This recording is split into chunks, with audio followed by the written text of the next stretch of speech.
Hello everyone, मी विश्वानी आपल्या सगळ्यांचं स्वागत करते अजून एका छानशा व्हिडिओमध्ये। तर बघा, सकाळी सकाळी चालू आहे माझा नाश्ता वगैरे बनवण्याचं। वेदांतला पाहिजे होता साबुदाण्याची खिचडी, ॲक्च्युली त्याला पाहिजे होते साबुदाण्याचे वडे, पण म्हटलं सकाळी सकाळी एवढ्या घाई गोंधळामध्ये होणार नाही साबुदाण्याचे वडे। आणि रात्री बटाटे जर बॉईल करून ठेवले असते तर कदाचित झाले असते, पण ते माझ्या लक्षात नाही बॉईल करायचे। म्हटलं आता नंतर बनवू एखाद्या दिवशी। सो आजचं कसं तर हँडल केलं, आता बघू वडे बनवायला केव्हा वेळ भेटतो ते। तर बघा, साबुदाणा बनवण्यासाठी बटाटा वगैरे कट करून घेतलेलं होतं। तेल टाकलं कढईमध्ये, बटाटे छान परतून घेतले, थोडंसं मीठ टाकून, मीठ टाकल्यावर बटाटा पटकन सॉफ्ट होतो। आणि मग नंतर बघा साबुदाणा टाकला आहे, त्याला जेवढा पाहिजे तेवढा त्याला सपक बनवायचा आहे। तर अर्धा ठेवलेला आहे मी, मला नंतर करायचा आहे अर्धा माझ्यासाठी। सो बघा, साबुदाणा टाकल्यानंतर शेंगदाण्याचं कूट टाकलं आणि यामध्ये मी आज जिरे आणि मोहरी पण टाकलेले आहे, कारण हा उपवासासाठी नाही आहे त्यासाठी। आणि बघा, छान मीठ वगैरे टाकून परतून घेत आहे आणि छान स्टीम होऊ द्यावा लागेल तरच छान लागतो। आणि साबुदाणा करत करत मला बाकीचे पण कामे करायचे आहेत, बाहेरचं झाडून वगैरे घेणार आहे मी। साबुदाणा एकदा छान मिक्स करते आणि एकदम कमी गॅसवर झाकून ठेवते आणि तोपर्यंत बाहेरचं झाडून वगैरे घेते बघा। आणि कसं एक काम करत करत दुसरे काम करत राहिलं तर होतात पटपट, आणि सकाळी एकतर वेळ खूप कमी असतो, त्यामुळे असं एका बरोबर सगळीच कामे करता आले पाहिजेत। सो मी तसं करत असते रोज। थोडेसे शेंगदाणे पण टाकलेले आहेत, कारण शेंगदाण्याचं कूट खूप बारीक होतं आणि त्यामध्ये नाही टाकल्यासारखं दिसत होतं, त्यामुळे मग म्हटलं शेंगदाण्याचं कूट टाकून घ्यावं, थोडं जरा चव चांगली येईल त्यासाठी। बघा, दरवाजा पण अजून लावलेलाच होता, कारण बाहेरचा आवाज होतो, नंतर वेदांतला डिस्टर्ब होतं, त्यामुळे दरवाजा काही उघडलेला नव्हता। सो आता उघडून घेते आणि बाहेरचं झाडून काढायचं आहे। हे गेल्याच्या नंतर परत मी लावून घेतलेला होता, त्यामुळे। आणि बघा, साबुदाणा छान स्टीम झालेला आहे, छान शिजलेला आहे। आणि बघा, तिथे माझ्याकडनं असा आगाव काम झालेला आहे, साबुदाणा सांडलेला आहे, एका डब्यात काढून घ्यायचा होता, तेव्हा असा घाई गडबडीमध्ये अशा आगाऊ गोंधळ होतातच माझ्याकडून, तर सारखे होतात बघा। आणि फायनली बघा, म्हटलं एका डब्यामध्ये काढून घ्यावं, कारण कढई लोखंडाची आहे, नाहीतर त्यामध्ये जर ठेवलं तर थोडंसं काळसर होतं खालच्या साईडला, त्यामुळे मग काढून ठेवते मी। कधी पण काही केलं की लगेच दुसऱ्या भांड्यामध्ये काढून ठेवायचं आणि नंतर मग छान होतं। तर बघा, नंतर कोथिंबीर वगैरे टाकली त्यावरती आणि असं छान डेकोरेट केलेलं आहे साबुदाणा। वेदांच्या टिफिनमध्ये लगेच भरून घेतला मी, आणि म्हणजे कसं पटकन होऊन जातं, नाहीतर पुन्हा राहून जातं। इकडे दही लावलेलं होतं रात्री, बघा दही पण छान सेट झालेलं आहे मस्त। ॲक्च्युली मी पाण्यामध्ये दुधामध्ये पाणी ॲड केलं तर थोडंसं पातळ झालेलं आहे, पण ठीक आहे, काही हरकत नाही। आणि इकडे बघा, वेदांचं तो काही अजून उठलेला नव्हता, कारण 7:30-8ला उठतो तो, आणि आता वाजलेले होते 7:15। सो माझे काम चालू होते। नंतर बघा, पायऱ्या खूप घाण केल्या होत्या दोघांनी मिळून, फरसाण वगैरे पायऱ्यांवर सांडलेलं होतं। सो वरतून मी झाडून घेत आहे जरा, पायऱ्या पण वरून घेतलेल्या आहेत ॲक्च्युली पूर्ण टेरेसपासूनच। आणि इथे आल्यावर मी व्हिडिओ शूट केलेला आहे, कारण वरती मला मोबाईल घेऊन जाणं आणि शूट करणं जमलं नाही, त्यामुळे मग आतमध्ये मोबाईल ठेवलेला आहे ट्रायपॉडला अटॅच करून, आणि इकडे झाडून काढत आहे मी, कारण वरी कसं मोबाईल ठेवायला जागा नव्हती त्यामुळे।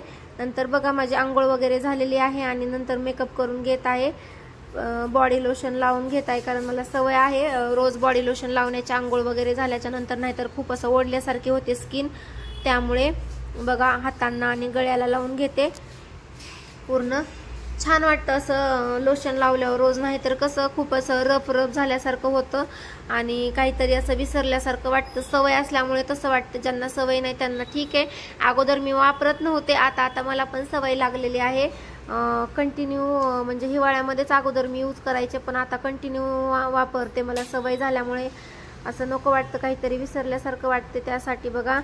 नंतर क्रीम लावत आहे फेअर अँड लवली, मी दुसरं काही यूज करत नाही फेससाठी, फक्त फेअर अँड लवली आणि पॉन्ड्स पावडर यूज करत आहे, बाकी यूज करत नाही बघा मी।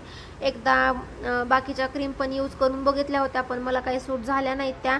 एकतर चेहऱ्यावर पूर्ण पिंपल्स येत होत्या, नाहीतर मग चेहरा असा काळा झाल्यासारखा होत होता, त्यामुळे मग मी परत अजून फेअर अँड लवली चालू केली, कारण मी लग्नाच्या अगोदरपासून फेअर अँड लवलीच यूज करते आणि छान वाटतं मला त्या क्रीमने, छान फील होतं, असं काळपट चेहरा काही वाटत नाहीये, त्यामुळे बघा परत मग हीच चालू केली अजून।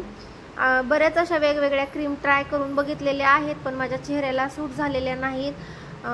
कारण इकडे बँगलोरचं वातावरण पण खूपच खराब आहे. मला सूट झालेलं नाही माझ्या चेहऱ्याला आणि केसांना, कारण केस पण खूप हेअर फॉल होत आहे आणि चेहऱ्याचा पूर्ण कलरच बदलून गेलेला आहे माझा इकडे आल्यापासून बघा.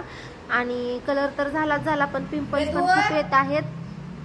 पाणी ऍक्च्युली बरोबर नाहीये इकडचं, त्यामुळे कदाचित होत असेल. नंतर बघा टिफिनमध्ये साबुदाणा ऑलरेडी भरलेला होता, थंड झाल्यानंतर साबुदाणा, आणि नंतर मग थोडीशी काकडी पण दिलेली आहे त्याला. आणि हे टिफिन आणि बॉटल रेडी करून ठेवलेलं आहे, म्हणजे निघायच्या वेळेत पटकन बॅगमध्ये भरून घेऊन जाता येते. नाहीतर भरायचं आणि पुन्हा नंतर बॅग ही वगैरे सापडायचं हे खूप गोंधळ होतो, त्यामुळे मी अगोदरच करून ठेवलेलं आहे बघा. आणि आता वेदांतला उठवावं लागेल, पूर्ण रेडी झालेला आहे त्याचा सेटअप. आता वेदांतला उठवते, त्याला आंघोळ वगैरे ब्रश झाल्याच्या नंतर नाश्ता देते. आणि बघा त्याचा आवरलेला आहे, त्याला नाश्ता करायची. लवकर उठावं लागते त्यामुळे. हो रे आता पटकन, आज गरमी खूप होईल यार.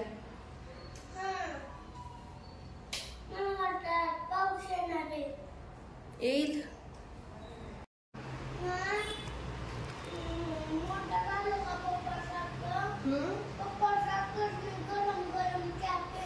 नसते, गरम गरम नसते प्यायचा, हेल्थसाठी चांगला नसते गरम गरम चहा. आणि बघा रात्री थोडाफार फ्रुट्स आणि भाजीपाला आणलेला होता. सगळं भाजीपाला वगैरे सगळं संपलं होतं, घरामधलं काहीच नव्हतं. सो रात्री गेलात आणि मग काही ॲपल आणले, नंतर पियर्स वगैरे आणि चिकू आणलेले आहेत थोडे वेदांसाठी. नंतर भाजीपालामध्ये गवारीच्या शेंगा आणि भोपळा आणलेला आहे.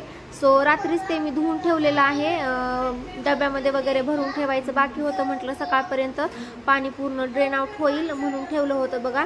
आणि फ्रूट सेपरेट करून घेते आणि भाजीपाला वगैरे पूर्ण सेपरेट करून नंतर डब्यामध्ये भरून घेते. तर बघा चिकू ऑलरेडी पिकलेलेच आहेत जरा. एक चिकू खराब आलेला आहे माझ्याकडनं, मी बघितलं नाही व्यवस्थित, तर एक खराबच झालेला आहे जरा. आणि जरा पिकलेला पण आहे, थोडं जास्त ओव्हरराईप झालेला आहे, त्यामुळे बघा जरा त्याला पटकन खावं लागेल. सो फायनली बघा सेपरेट करून घेतलं आणि हे टोपलं आणि ते जाळी बास्केट, त्यामध्ये थोडंसं पाणी आहे, त्याला आता निथळायला ठेवून देते आणि नंतर त्यांच्या जागेवर त्यांना ठेवून देते. आणि आता हे फ्रूटचं आहे ते टेबलवर ठेवते, कारण इकडे मुंग्या होतात त्यामुळे. तर टेबलवर ठेवून दिलेलं आहे ते. आणि आता डब्यामध्ये गवारीच्या शेंगा भरते आणि दुसऱ्या डब्यामध्ये भोपळा ठेवते. नंतर बघा शाळेत सोडून आले वेदांतला, मला साबुदाणा केला तिखट आणि माझा नाश्ता चालू आहे. साबुदाणा आणि झणझणीत साबुदाणा आणि दही, छान कॉम्बिनेशन आहे, हे माझं आवडतं. नंतर बघा पुन्हा वेळ होता वेदांतला यायला, तर माझं ब्लाऊज शिवणं चालू आहे, कारण तो आल्याच्या नंतर मला काहीच करू देत नाही, मला त्याचंच बघावं लागतं.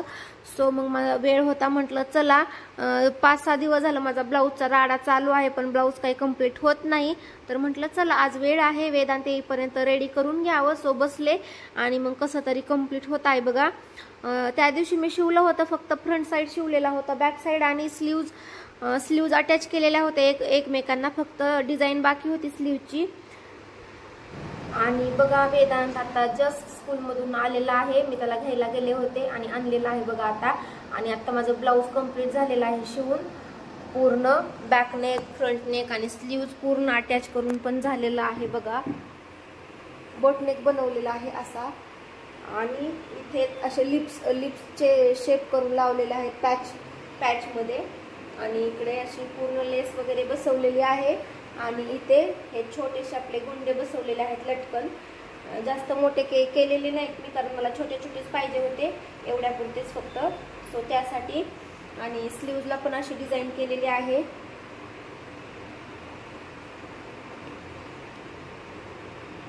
अशी केलेली आहे बघा स्लीव्जला डिझाईन. आणि फ्रंट साईड जे आहे ती प्रिन्सेस कट आहे. सो अशा पद्धतीने बघा आज माझं कम्प्लीट झालेलं आहे ब्लाऊज. खूप दिवस झालं शिवत होते थोडं, पण फायनली आज झालेलं आहे. सो बटन बसवायचे आहेत आता, सॉरी बटन नाही, हुक्स बसवायचे आहेत आता. आणि ते बसवून घेईल आता केव्हा तरी, आणि नंतर ट्राय करून बघेल कसं बसलंय व्यवस्थित की नाही ते.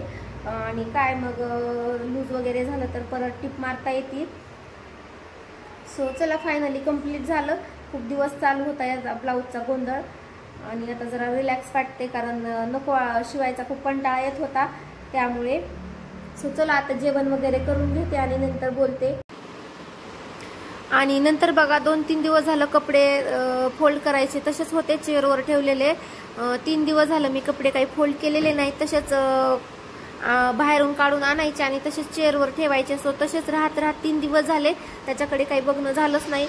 वेळ असायचा पण त्याला फोल्ड वगैरे करायला कंटाळा यायचा. सो मला असं वाटायचं जाऊ द्या, करता येईल, नंतर करता येईल. पण आता किती दिवस असंच ठेवणार ना, कधी ना कधी करावंच लागणार. सो म्हटलं चला आता खूप झालेले आहेत, आता करून घ्यावे. झाले तर झाले, होऊनच जातील, नाहीतर अजून राहिले की राहतातच पुन्हा. सो त्यामुळे बघा फायनली करून घेतलेले आहेत. नंतर घड्या सगळ्यांच्या सेपरेट करून घेतल्या, वेदांचे, माझे आणि ह्यांचे तिघांचे असे. आणि बघा फायनली पावसाला सुरुवात झालेली आहे. खूप आभाळ आलेला आहे, थोडा थोडा पाऊस येतोय बघा. मस्त छान फ्रेश वाटते.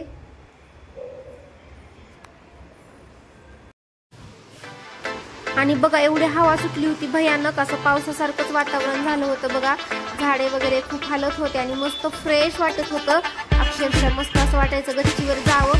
आणि फायनली बघा पाऊस चालू झालेला आहे, कारण पावसासारखं वेदर झालेलं होतं त्यामुळे. आणि छान एक मस्त पाऊस पडून गेलेला आहे.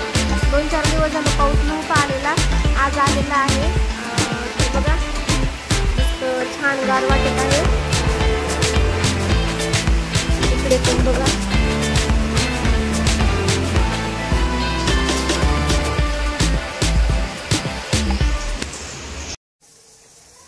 आणि बघा जस्ट फ्रेश झालेली आहे मी. आणि इकडे लावलेला आहे कुकर, वरण आणि भात.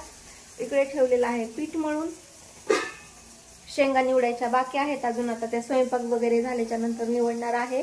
आणि चहा पण माझा अजून बाकी आहे बनवायचा. सो हे आल्यावर ह्यांना अजून यायला 10-15 मिनिटं वेळ आहे.